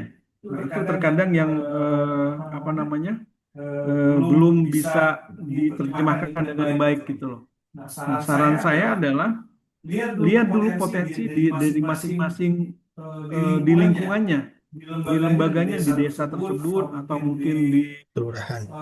kelurahan tersebut apa yang bisa dijalankan. Kalau hari ini misalnya terkait misalnya koperasi Desa Merah Putih misalnya ya, kan koperasi Desa Merah Putih itu mereka dijanjikan modal dari Himbara misalnya seperti itu, dengan katakanlah margin yang cukup tipis, yang khusus lah kira-kira seperti itu. Saya bilang kalau bisa dipetakan dulu eh, apa yang potensi yang paling mungkin, dicoret-coret deh. Kira-kira apa yang paling mungkin? Yang jelas misalnya ada kebutuhan konsumen misalnya sebagai konsumsi itu bisa nggak di-handle oleh koperasi. Nah, terus kan ada pertanyaan berikutnya. Koperasi nggak bisa bersaing dengan minimarket atau apa yang ada di sekitarnya. Nah, kita harus mendorong di sini kita perlu mengaktualkan atau mendorong nilai-nilai koperasi. Jadi koperasi itu kalau memang tujuannya untuk kebersamaan, hari ini kita bertransaksi, insya Allah ke depan kita akan mendapatkan manfaatnya sebagai diri pribadi kita akan mendapatkan SAU misalnya sebagai bagian dari sebuah kolektivitas dalam suatu masyarakat, maka kita juga akan bisa membantu orang lain gitu loh karena keberadaan koperasi ini. Jadi sekali lagi banyak sebenarnya yang bisa dilakukan dengan segala kondisi keterbatasan yang ada hari ini ya. Kan kita bisa melihat ya bagaimana sejumlah anak muda hari ini bisa mengembangkan model bisnis yang katakanlah sebagai penyalur, tapi di sisi lain mereka nggak punya gerai, nggak punya gudang, nggak punya apa. Nah, ini bisa kita harusnya bisa kita pelajari bersama gitu loh, agar koperasi itu tetap aktual dan relevan di tengah masyarakat. Mangga, mungkin ada yang ingin disampaikan dari yang peserta yang hadir pada siang ini, atau mungkin ada yang ingin ditanyakan dari praktek yang sudah dijalankan di koperasi masing-masing, mungkin kita bisa bertukar pikiran. Silakan.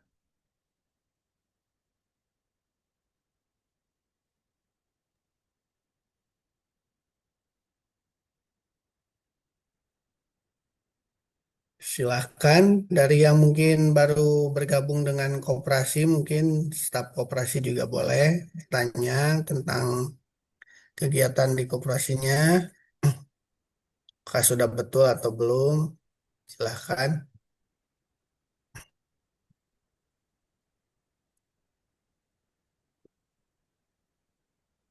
Mungkin teman-teman dari koperasi BMT DT mungkin ada yang ingin disampaikan, silakan nih, karena lumayan banyak peserta dari DT hari ini ya.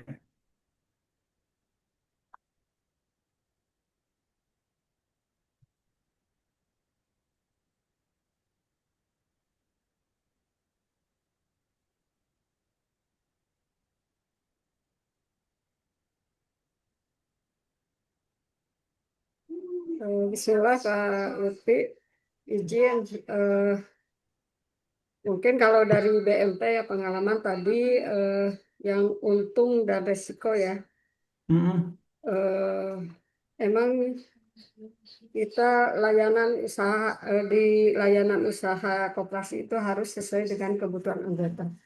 Jadi di kami emang perlu aplikasi-aplikasi ya seperti telepon kan itu ya supaya bisa langsung si anggota bisa transaksi gitu, bisa transfer sendiri kan alhamdulillah sudah ada BMP Mobile, ATM sudah ada dilakukan. Tapi yang belum ini yaitu virtual account. Kita terus berusaha terus kris ya, kris gitu ya, bisa eh, terus pengembangan gitu. Karena emang kita harus memberikan kebutuhan kepada anggota gitu. Itu. Nah, yang kedua di kendala di pelatihan kepada anggota mungkin ya dengan anggota yang 2000-an gitu pasti anggota yang hadir itu aja gitu. Maksudnya teh paling Hmm. 100 gitu ya. Dari 2100 yang pelatihan kita untuk menyampaikan tadi prinsip koperasi ini ya mungkin tidak tercapai gitu ya. Karena Hmm. dari sekian hanya 100 yang pelatihan gitu.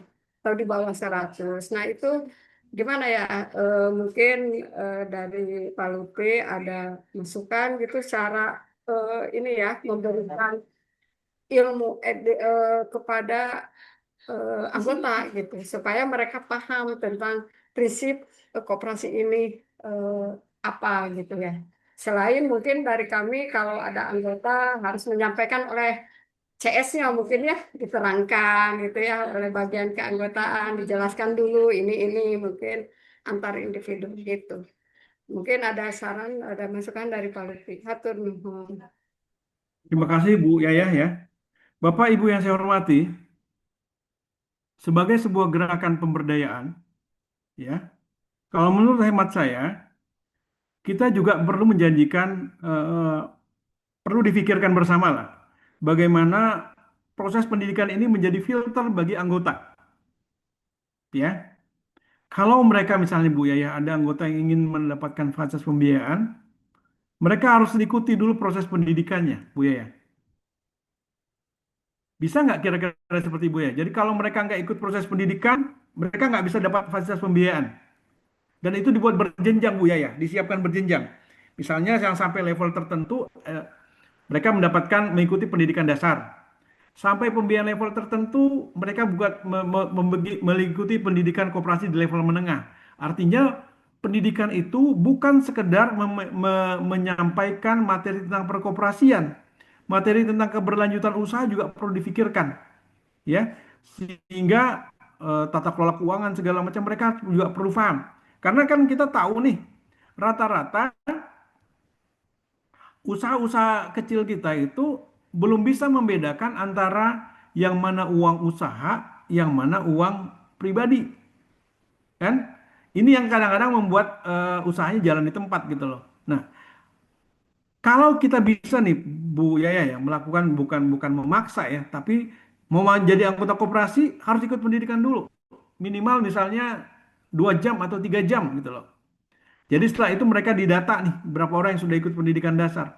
Setelah itu kalau mereka dapat oke dari misalnya pendidikan dasar itu mereka bisa dapat fasilitas pembiayaan sampai jumlah tertentu.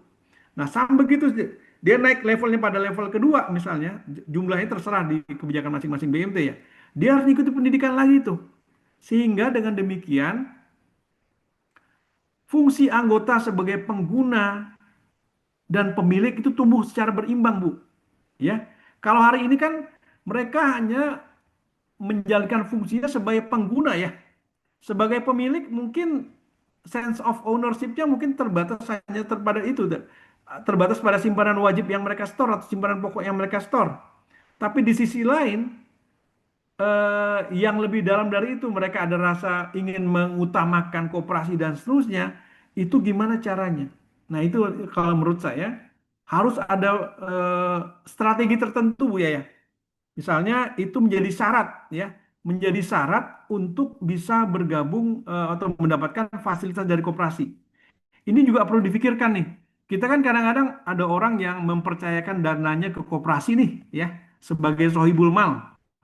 Itu juga perlu, menurut saya perlu disampaikan proses pendidikan juga agar mereka memahami nih risiko-risiko koperasi seperti apa, potensi keuntungan di koperasi seperti apa, bukan sekedar mereka memahami, oke di koperasi pasti dapat bagi hasil yang kurang lebih sama dengan bank dan seterusnya. Saya pikir itu kita ketika kita sampai pada level itu, kita belum punya yang namanya unique selling point gitu loh. Keunikan yang membedakan koperasi dengan lembaga lain. Itu yang perlu saya sebagai sebuah gerakan bersama itu yang harus kita perlu ini pikirkan ya.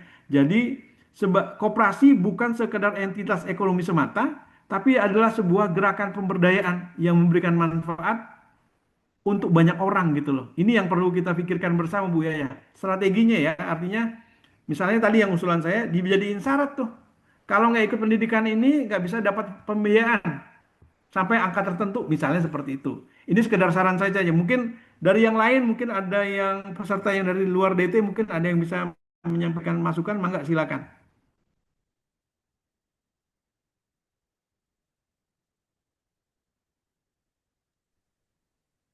Boleh silakan dari yang lain. Mungkin. Kalau dari saya sih masukannya Bu Yaya ya, kalau misalkan kan kadang-kadang anggota itu terkendala waktu dan tempat mungkin ya, jauh atau seperti apa gitu. Perlu dipikirkan juga membuat pendidikan itu lebih ini ya, lebih simpel dengan cara digitalisasi gitu. Bisa membuat video atau eh, learning management system juga perlu dipikirkan juga ya. Misalkan kayak Gakopsa itu kita membuat learning management melalui moneytraining.com ya. Belajar secara online ya. Secara online ya, belajarnya secara online. Misalkan seperti ini.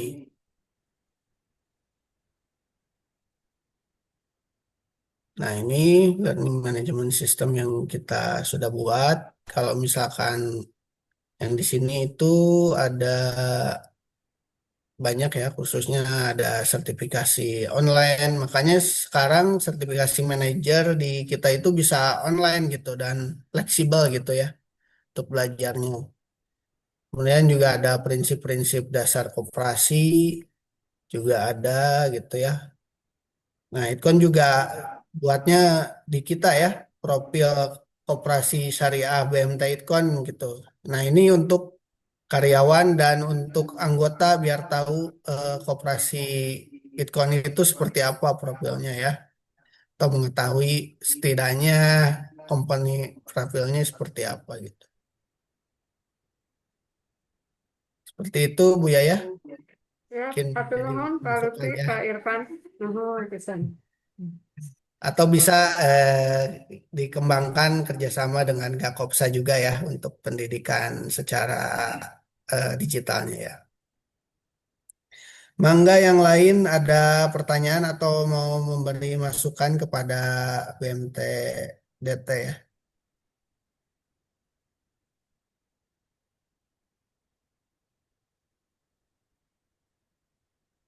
Dari BMT Talaga nih di Majalengka lagi ada isu apa nih di koperasi di sana? Mungkin bisa Kang Yud bisa sharing, silakan. Di sini isunya lagi penerima bansos disarankan menjadi anggota Koperasi Desa Merah Putih. Hmm. Jadi menurut isu Koperasi Desa Merah Putih itu ditarget anggota itu satu desa itu 600. Hmm. Nah, jadi mungkin untuk apa ya jalan keluarnya yaitu jadi menghimbau penerima bantuan sosial baik PKH ataupun BPNT untuk menjadi anggota Koperasi Desa Merah Putih. Itu kalau di ya bukan di Majalengka ya, ini mah di daerah sekitar saya aja lah gitu. Seluruh Majalengka. Indonesia. Sudah itu Kang Yud, Menteri Desa dan Menteri Koperasi, Menteri itu ya Kesejahteraan Umum, Pak Caimin. Udah ketemu Kalau Menteri Koperasinya. itu mah nggak tahu ya, kalau itu mah cuman yang ini kemarin surat edaran yang saya udah tahu di desa saya ya, ini mah ya nggak tahu di desa yang lain bahwa menghimbau yang apa dapat bantuan sosial untuk menjadi anggota Koperasi Desa Merpati, dan itu beragam apa simpanan pokok simpanan wajibnya gitu. Kalau menurut Kang Yud menjadi ancaman atau tantangan atau apa nih untuk Kalau BMT Kalau Talaga untuk PMT sendiri? Talaga, berarti sebenarnya bukan ancaman Koperasi Desa Merah Putih itu. Nah, karena kan kita beda segmen. Nah, kalau Koperasi Desa Merah Putih kan itu KSU ya. Kalau dulu mah gitu Koperasi Sewa Usaha, dagang boleh, simpanan boleh, pinjaman boleh gitu. Itu kan itu menjadi apa kelebihan yang tidak dimiliki oleh BMT Talaga. Kalau di BMT Talaga kan fokusnya sesuai POJK hanya simpan pinjam dan jasa konsultasi. Nah, jadi kita bukan malahan dianjurkan di Dinas Majalengka itu kalau yang Koperasi Desa Merah Putih itu kalau ada apa kita itu sebagai apa ya? Kalau nuah gandong lah istilah nama gitu. Jadi Partner ya. peraturan atau apalah itu bisa nanya ke koperasi terdekat yang sudah eksis gitu dari dinas itu. Bisa berkolaborasi mungkin ya. Ah, gitu. Bahasa kerennya lah itu. Baik dari Pak Lutfi ada tanggapan Pak? Oke ya, jadi memang hari ini kan kebijakan pemerintah terkait dengan mendorong koperasi Desa Merah Putih ya.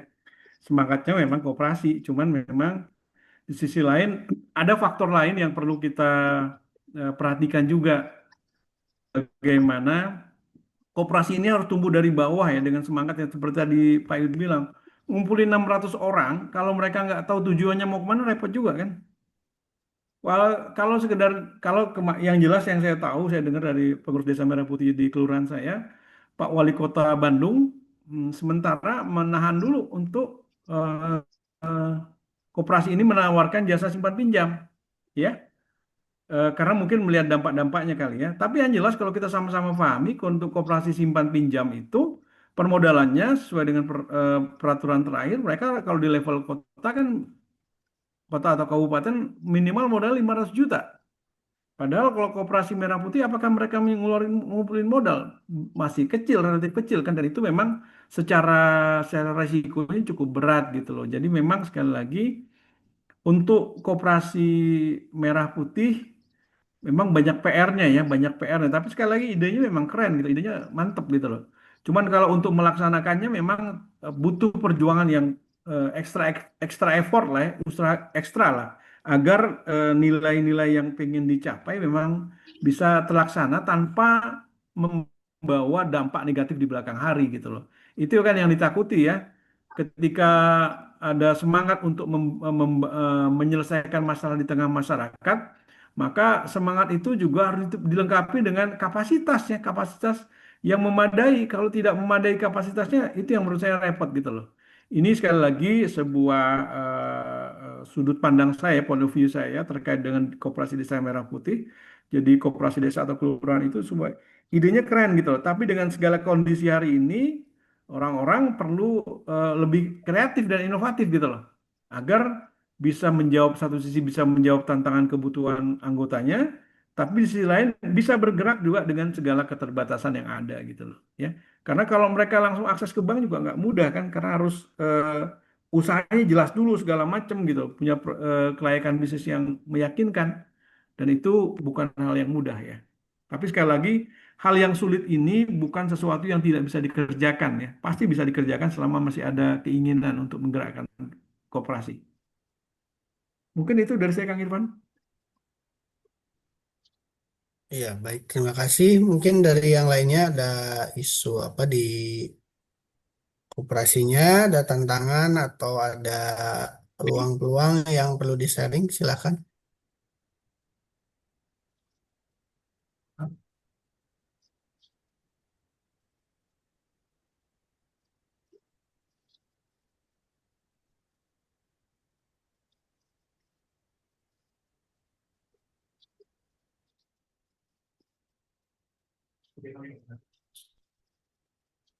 Dari Pak Ajun BMH Cirebon ini mungkin di Cirebon gimana Pak kondisinya Pak? Mungkin BMH, oh Hidayatullah ya. Betul mau Hidayatullah.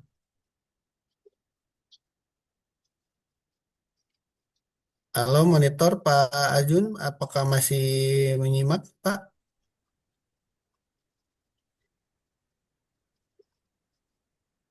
Pak ST Tukan mungkin mau berbagi udah open mic nih. Baik, selamat pagi Bapak Ibu. Selamat pagi Selamat Pak. pagi Pak. Dari mana Pak? Saya Silakan. Stanis Tukan dari Bali. Kebetulan dapat ini ingin dengar-dengar acara sore ini bagus sekali sih ya, bagus buat penambahan wawasan. Saya di Koperasi Wisuda Guna Raharja, kita nasional. Bali ya Pak? Bali Pak, Bali, Denpasar Bali. Alhamdulillah. Jadi saya senang sih suka ikut-ikut dengar-dengar. Ini satu yang baik, sangat-sangat bagus buat buat teman-teman pengurus untuk ya minimal refresh lah ya, minimal Ya, refresh. betul Pak. Jadi kalaupun ada sesuatu yang terjadi di lapangan, paling enggak dia tahu cara keluarnya, ada solusinya. Bagus sekali sih ya, terutama yang saya tangkap tadi terkait ya anggota itu kan mandek gitu ya, maju enggak, mundur juga, anggota itu tahunya nyetor sekali dan nyari kewajiban bulanan juga susah gitu ya. Kalau kita potong langsung di hari atau simpanannya dia, lagi beliau bertanya lagi, ya, itu bagian dari tantangan kita ya. Tapi itulah seninya berkoperasi. Anggota kita cukup banyak sih, 4 ribuan ya. 4 ribuan. 4 ribuan ya Pak? 4 ribuan Pak. Dan Koperasi bergerak di bidang apa ya Pak Tukan? KSP aja Pak. Oh Kita KSP ya? KSP aja dan hampir 48 tahun. 48 tahun dan naik turunnya, pasang surutnya koperasi luar biasa sih. Saya sharing sedikit terkait pandemi kemarin. Kendala kita di waktu pandemi. Waktu pandemi kemarin, Bali ini kan sebagian besar penduduknya kan pendatang Pak. Dan yang rata-rata anggota kita juga teman-teman yang dari timur, teman-teman dari Jawa, yang kebetulan ada di Bali, tinggal di Bali. Nah, ketika pandemi semua pada pulang, Pak. Nah, jadi selama 2 tahun tuh kita stagnan sekali. Dan ada yang balik lagi ke Bali, ada yang sampai sekarang belum balik ke Bali. Nah, mendapatkan ini mereka kembali ke tempat untuk bergabung atau aktif kembali ke koperasi juga itu tantangan kita. Tapi tetap kita usahakan supaya mereka tetap join walaupun mereka ada di mana gitu. Ya syukurlah puji Tuhan semua bisa berjalan dengan baik. Pak, saya ada minta info terkait ini kan ada rencana RCC Pak ya. RCC ya Pak ya. Yang Februari kalau nggak salah, saya kadang tadi agak ini. Untuk yang baru ada nggak Pak ya selain RCC ya untuk calon baru, calon manajer baru? Ujian untuk manajer ya Pak? Iya Pak. Ya. Saya mau siapkan beberapa teman-teman saya untuk biar bisa ikut kompetensi. Nantinya kalau ada tolong sharing. Yang setahu saya sudah ada 2 yang saya ini kan mereka kita mau kandidatkan mereka supaya bisa join gitu. Dalam waktu dekat mungkin ada program itu, tolong bantu di-share gitu. Baik Pak, nanti kami share Pak ya untuk yang online Pak ya, manajer. Betul. Baik. Ya, sementara itu aja dari saya Pak. Terima kasih untuk kesempatannya. Tetap semangat. Siap, Pak. Baik dari Pak Lutfi mungkin ada tanggapan, Pak. Ya, terima kasih Pak Tukan ya terus Pak Tukan. Mohon maaf kalau salah sebut. Jadi memang kalau memang seandainya ada kebutuhan untuk eh, sertifikasi manajer, kami di Gakopsa Jabar juga melayani sertifikasi manajer secara online ya. Gitu. Jadi selama yang penting yang bersangkutan sudah pernah menjadi manajer, memahami tugas-tugas manajer, lalu nanti kita siapkan materi pembelajaran secara online. Nanti setelah itu kita juga ada kerjasama dengan sebuah lembaga sertifikasi profesi yang terafiliasi dengan BNSP yang sudah mendapatkan izin untuk melaksanakan uji kompetensi secara online ya.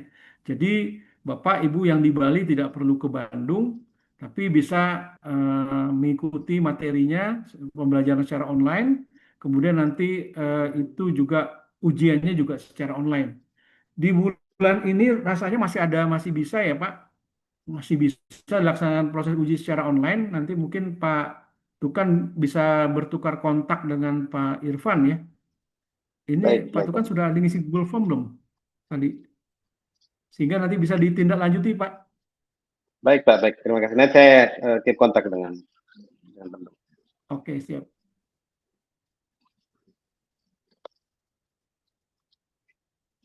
Mungkin ada masukan dari Pak Ahmad Rustamadi Fauzan ya. Silakan Pak Ahmad Rustamadi bisa memberikan masukan atau saran. Sepertinya dari dinas ini Bapak ya. Pak Ahmad, Pak Ahmad Rustamadi monitor.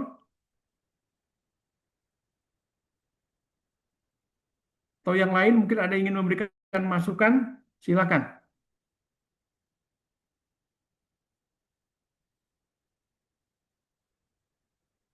Materi pelatihan hari ini sudah saya share di chat room. Mangga silakan di-download ya, bisa di-download.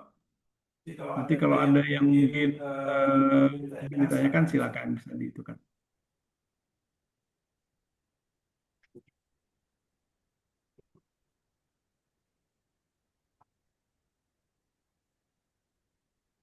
Baik, mungkin kalau nggak ada pertanyaan lagi, kita cukupkan sekian acara kita pagi ini. Untuk menutup acara ini, kita ucapkan hamdalah dan rasa syukur bersama-sama. Alhamdulillahirrahmanirrahim. Kalau mau, waktu boleh. Untuk itu, saya ucapkan terima kasih kepada teman-teman koperasi lainnya yang telah menyimak acara ini. Jangan lupa kita bisa saling berdiskusi ya di luar forum ini, bisa melalui chat di grup atau juga di secara japri kepada kita ya. Bisa ke Pak Lutfi yang ada di grup juga nanti atau kepada saya. Untuk itu kita ucapkan terima kasih dan kita tutup saja acara ini dengan ucapan Assalamualaikum warahmatullahi wabarakatuh dan selamat siang. Waalaikumsalam warahmatullahi wabarakatuh. Waalaikumsalam warahmatullahi Selamat siang. Dan terakhir kita foto bersama kalau yang bisa on cam silakan kita akan foto bersama ya.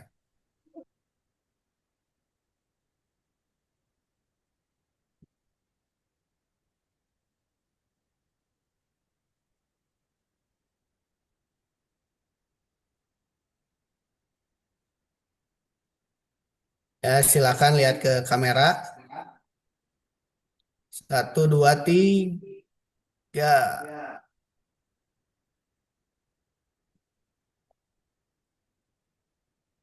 Oke, sudah. Terima kasih Bapak Ibu yang telah menyimak webinar pada pagi hari ini. Silakan bisa eh, keluar dari Melanjutkan. ya melanjutkan aktivitasnya di koperasinya ya. Siap, siap. Turnuhun Kang Yud. Pak Lutfi, Kang Ipan, Pak Adi, atur nuhun. Turnuhun Bu Kita ya. ya. Turun Assalamualaikum. sadayana. Terima kasih semuanya yang sudah hadir. Yang dari Bali juga luar biasa nih jauh-jauh.